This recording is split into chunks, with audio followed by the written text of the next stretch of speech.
So you guys are leveraging your money to stimulate change. What do you see out there that makes your choices so difficult? Well, the attitude change is a big piece of this. Higher education, let's not kid ourselves, plays kind of a mythic role in American society, and we have a belief in what it looks like. So many people here have talked about changing some very core assumptions about higher education, and those assumptions do have to change. Quality in higher education, there was a famous line I love from Sir John Daniels, who used to run the UK Open University, said that American higher education is unique in the world in defining quality in terms of exclusivity of access and extravagance of resource. What is quality?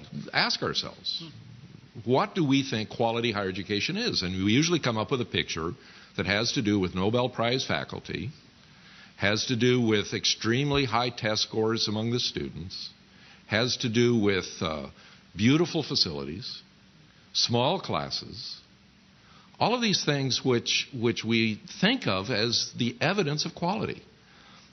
I'm sure everybody on this panel, since we work in education, have had the little counseling sessions with distant family members saying, how do I get my kid into college?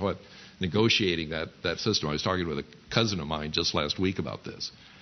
And I can't tell you how many times people have said to me, well, this university must be better because it costs more.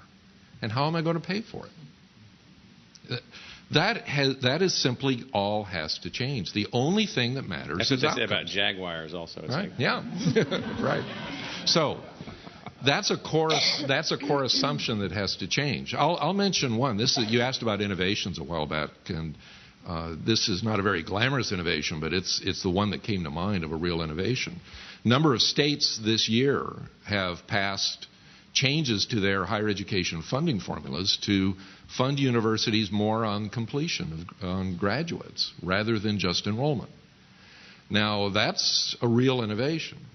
Now, in one state that I know of, happens to be Indiana, which was faced with the need to make some mid-year budget cuts, used that formula to allocate the cuts.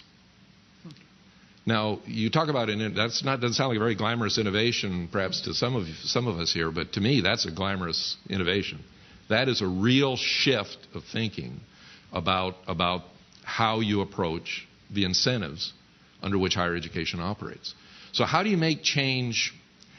The challenge for us at the Foundation, I think it's a challenge that all of us are facing, is not so much that we don't know what needs to happen. It's that we don't know how to change it on a large scale and make change at the rate of at the speed at which we need to make the change. Well, 15,000 school districts, thousands of higher education institutions. It's an extremely decentralized. Absolutely. And that's why innovation is complicated in that particular So we have to look at policy.